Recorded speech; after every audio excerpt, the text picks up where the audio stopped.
سورہ بنی اسرائیل رکوع نمبر 3 تلاوت۔ وَقَضَىٰ رَبُّكَ أَلَّا تَعْبُدُوا إِلَّا إِيَّاهُ وَبِالْوَالِدَيْنِ إِحْسَانًا إِمَّا يَبْلُغَنَّ عِندَكَ الْكِبَرَ أَحَدُهُمَا أَوْ كِلَاهُمَا فَلَا تَقُل لَّهُمَا أُفٍّ وَلَا تَنْهَرْهُمَا وَقُل لَّهُمَا قَوْلًا كَرِيمًا وَاخْفِضْ لَهُمَا جَنَاحَ الذُّلِّ مِنَ الرَّحْمَةِ وَقُل رَّبِّ ارْحَمْهُمَا كَمَا رَبَّيَانِي صَغِيرًا رَّبُّكُمْ أَعْلَمُ بِمَا فِي نُفُوسِكُمْ إِن تَكُونُوا صَالِحِينَ فَإِنَّهُ كَانَ لِلْأَوَّابِينَ غَفُورًا وآت ذا القربى حقه والمسكين وابن السبيل ولا تبذر تبذيرا إن المبذرين كانوا إخوان الشياطين وكان الشيطان لربه كفورا وإما تعرضن عنهم ابتغاء رحمة من ربك ترجوها فقل لهم قولا ميسورا ولا تجعل يدك مغلولة إلى عنقك ولا تبسطها كل البسط فتقعد ملوما محسورا إن ربك يبسط الرزق لمن يشاء ويقدر إنه كان بعباده خبيرا بصيرا۔ سورہ بنی اسرائیل رکوع نمبر 3 ترجمہ کنز الایمان۔ اور تمہارے رب نے حکم فرمایا کہ اس کے سوا کسی کو نہ پوجو اور ماں باپ کے ساتھ اچھا سلوک کرو، اگر تیرے سامنے ان میں ایک یا دونوں بڑھاپے کو پہنچ جائیں تو ان سے ہوں نہ کہنا اور انہیں نہ جھڑکنا اور ان سے تعظیم کی بات کہنا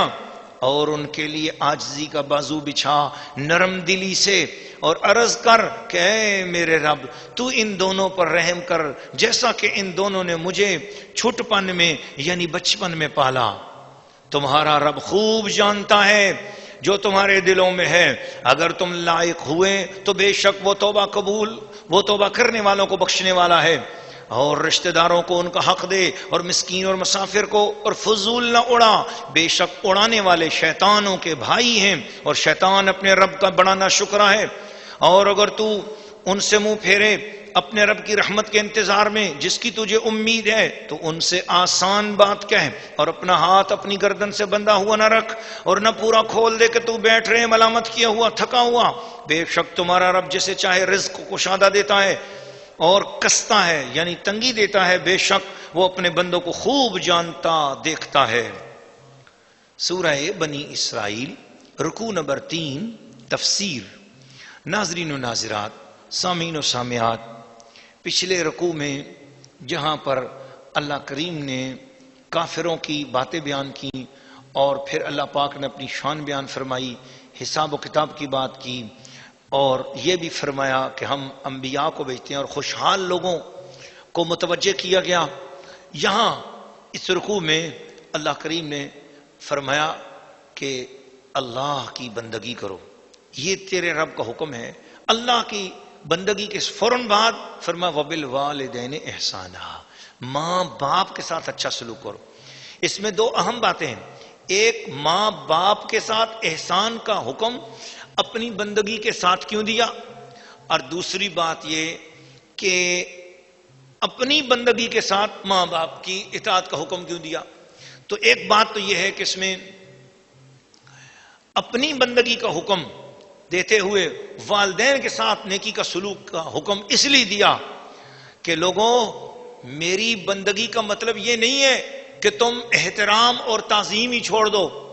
کہ میرے سوا اب کسی کا ادب ہی نہیں کرنا، میرے سوا اب تعظیم ہی نہیں کرنی، اور اگر کوئی کسی کی تعظیم کر رہا ہو، کسی بندے کی تعظیم کر رہا ہو تو تم کہنے لگ جاؤ کہ یہ شرک ہو گیا، یہ شرک ہو گیا۔ نہ، میری توحید کا مطلب یہ نہیں ہے کہ تم گستاخ اور بے ادب ہو جاؤ۔ اسی لیے ایک ہی آیت کے اندر جہاں پر اپنی توحید کا حکم دیا وہاں ہی فرمایا کہ تم جس گھر میں رہ رہے ہو اس گھر میں دو ایسی ہستیاں بھی ہیں کہ ان کا احترام بھی تم نے کرنا ہوگا، ایک تمہاری ماں اور ایک تمہارا باپ۔ تو گویا یہ بھی فرمایا کہ خدا کی توحید یہ نہیں کہتی ہے کہ تم مخلوق کی بے ادبیاں کرنے شروع کر دو، مخلوق میں جن کا احترام اور ادب ہے تم ان کی بے ادبی اور گستاخی کرو۔ تو بلا شبہ جہاں پر توحید کے حکم دیا، رب کی بندگی کا حکم دیا، وہاں ساتھ ساتھ والدین کی تعظیم اور احترام کا بتا کر یہ بتایا کہ میری توحید کبھی یہ نہیں کہتی ہے کہ تم میری توحید کے ساتھ میرے محبوب اور میرے پیارے بندوں کی گستاخی کر لو۔ جب تم اپنے پیدا کرنے والے جن سے تم پیدا ہوئے ان ماں باپ کی بے ادبی نہیں کر سکتے ہو؟ گھر کے اندر جس گھر میں تم اپنے رب کی توحید کا اعلان کر رہے ہو، اس گھر میں رہنے والے ماں باپ کی تم عزت کرو گے تو بھلا جن ماں باپ کی عزت جس مصطفیٰ کے ذریعے سے ملی ہے، اس نبی کی تعظیم کا کتنا بڑا مقام ہوگا۔ تو یہ ایک اشارہ اس رنگ میں بھی ہے، اور دوسرے رنگ میں یوں بھی ہے کہ ماں باپ کی تعظیم کے ساتھ توحید کا ادب کیوں دیا؟ فرمایا دیکھو ظاہری طور پر تمہیں جو پیدا کرنے والے ہیں وہ تمہارے ماں باپ ہیں، تو ظاہری طور پر جن سے تم پیدا ہوئے جب ان کا اتنا بڑا احترام ہے تو جس نے تمہارے ماں باپ کو پیدا کیا ہے اس کا کتنا بڑا احترام ہوگا۔ اس لیے نہ ماں باپ کی بارگاہ میں بے ادبی کرو اور نہ اس رب کے ساتھ کسی کو شریک ٹھہراؤ جس نے تمہارے ماں باپ اور ساری کائنات کو پیدا کیا ہے۔ اور آگے ارشاد فرمایا کہ رشتہ داروں کا حق ادا کرو، مسکینوں کا حق ادا کرو، مسافروں کا حق ادا کرو، مگر فضول خرچی نہ کرو۔ یہاں پر ایک واقعہ مفسرین اکرام نے بہت ہی اہم فرمایا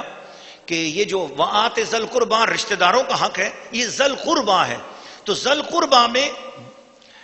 حضرت صدر الفاضل فرماتے ہیں کہ رشتہ دار ہیں اور ان کے ساتھ صلہ رحمی کر، محبت، میل جول اور خبرگیری کر، موقع پر مدد کر، حسن معاشرت کرو۔ لیکن فرماتے ہیں کہ اگر رشتہ دار محارم ہوں، چاچا چاچی پھوپھی محارم ہوں، قریب کے رشتہ دار ہوں، اگر وہ محتاج ہو جائیں تو ان کا خرچ بھی سارا اٹھاؤ، یہ بھی ان کا حق ہے۔ اور صاحب استطاعت رشتہ دار پر لازم ہے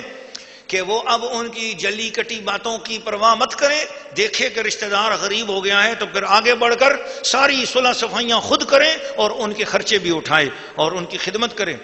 اب یہاں پر بعد مفسرین کرام نے اس آیت کی تفسیر میں یہ کہا کہ یہاں رشتہ داروں سے مراد اپنے خون کے رشتہ دار بھی ہیں، مگر وہ رشتہ دار ہیں جن کا رشتہ رسول پاک کے ساتھ ہے، یعنی آل رسول حضور سے قرابت رکھنے والے ہیں، اور ان کا حق خمس دیا جائے اور ان کی تعظیم اور توقیر بجا لائی جائے۔ آل رسول کی تعظیم وآت ذی القربیٰ حقہ میں مراد یہ ہے کہ آپ آل رسول کی تعظیم کرو، ان کی خدمت کرو، ان کے حقوق بجا لاؤ اور ان کو اپنے مالوں میں سے ان کا حق خمس ادا کرو۔ اور اذان کا وقت چونکہ ہونے والا ہے، میں مختصراً ایک واقعہ اور سنا کر اجازت چاہوں گا کہ ایک مسلمان خاتون تھی، اس کے سامنے ایک یہودی عورت نے حضرت موسیٰ علیہ السلام کی سخاوت کا بیان کیا اور اس میں اتنا مبالغہ کیا کہ حضور صلی اللہ علیہ وسلم پر حضرت موسیٰ علیہ السلام کو ترجیح دے دی اور کہا کہ موسیٰ علیہ السلام کی سخاوت تو انتہا کو پہنچی ہوئی تھی، اپنی ضروریات کے علاوہ جو کچھ ان کے پاس ہوتا سائل کو دے دیتے تھے۔ یہ بات مسلمان بی بی کو ناگوار گزری، انہوں نے کہا کہ نبی پاک علیہ السلام میرے جانے دو عالم محمد مصطفیٰ روح قرآن صاحب فضل و کمال ہیں، اور حضرت موسیٰ علیہ السلام کے جود و نوال میں بھی کوئی شبہ نہیں، لیکن سن میرے آقا کا مرتبہ موسیٰ علیہ السلام سے بھی اعلیٰ ہے۔ یہ کہہ کر انہوں نے یہودیہ کو اس حضور کی خدمت میں بھیجا تاکہ آزمائش ہو جائے، کہا جا حضور سے کچھ مانگ۔ چنانچہ اس یہودیہ نے اپنی چھوٹی بچی کو حضور کی خدمت میں بھیجا۔ اس